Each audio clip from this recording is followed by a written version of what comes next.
Siklus kehidupan masyarakat. Siklus kehidupan adalah proses perubahan atau proses perkembangan yang terjadi selama bertahun-tahun kehidupan manusia, dari lahir hingga akhir hayatnya, mencakup berbagai perubahan kebutuhan yang dapat mencakup dalam aspek-aspek fisik, psikoseksual, psikososial, kognitif, dan moral.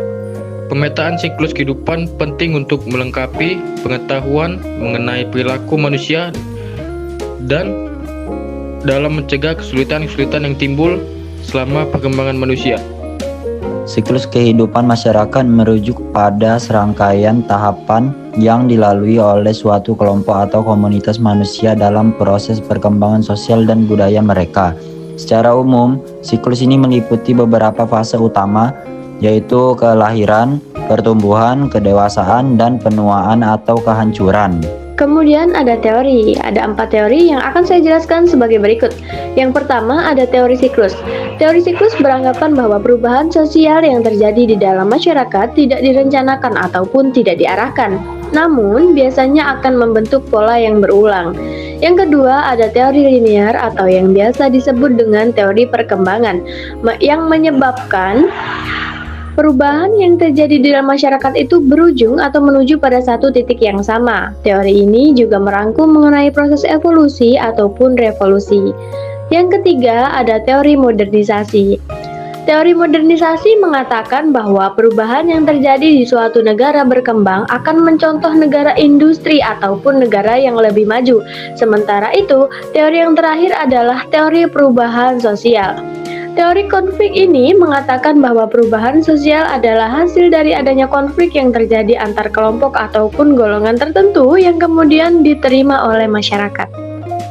Siklus ekonomi yang terbagi menjadi 3, yaitu yang pertama, perkembangan sosial budaya, meliputi perubahan pola budaya, nilai, dan norma dalam masyarakat.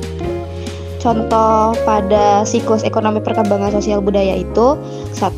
Masa kanak-kanak dalam banyak budaya, pendidikan formal dimulai sejak usia dini. Dan ini berperan penting dalam membentuk pandangan anak tentang dunia dan masyarakat. Anak-anak belajar bahasa, sejarah, seni, dan norma-norma budaya yang berlaku di sekitar mereka. Pada masa remaja, dengan berkembangnya media sosial dan teknologi, remaja sekarang lebih terhubung secara global dan terpapar dengan budaya yang lebih beragam. Mereka seringkali mengidentifikasikan diri mereka dengan tren global atau subkultur tertentu yang bisa sangat berbeda dari budaya lokal atau keluarga mereka. 3. Perkembangan ekonomi, perubahan dalam pola, mata pencaharian, sektor ekonomi, serta taraf hidup masyarakat. Pemulihan ekonomi pasca COVID-19.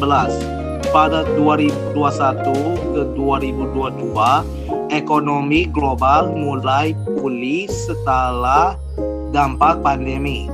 Meskipun ada ketidakpastian dan hambatan seperti varian virus baru dan masalah rantai pasokan, kebijakan stimulus besar-besaran, vaksinasi massal, dan peningkatan digitalisasi membantu pemulihan ekonomi. Selanjutnya, masyarakat. Yang pertama, masyarakat agraris. Dimulai dari tahap masyarakat berburu dan meramu, kemudian beralih ke pertanian dan peternakan. Seiring waktu, masyarakat agraris berkembang menjadi masyarakat industri dengan adanya pabrik dan perkotaan. Kedua, masyarakat industri ke teknologi. Dalam perkembangan teknologi modern, masyarakat mengalami transisi dari sektor industri yang padat karya ke sektor jasa dan informasi. Saat ini, masyarakat cenderung menuju era digital, di mana teknologi dan internet memainkan peran dominan dalam kehidupan.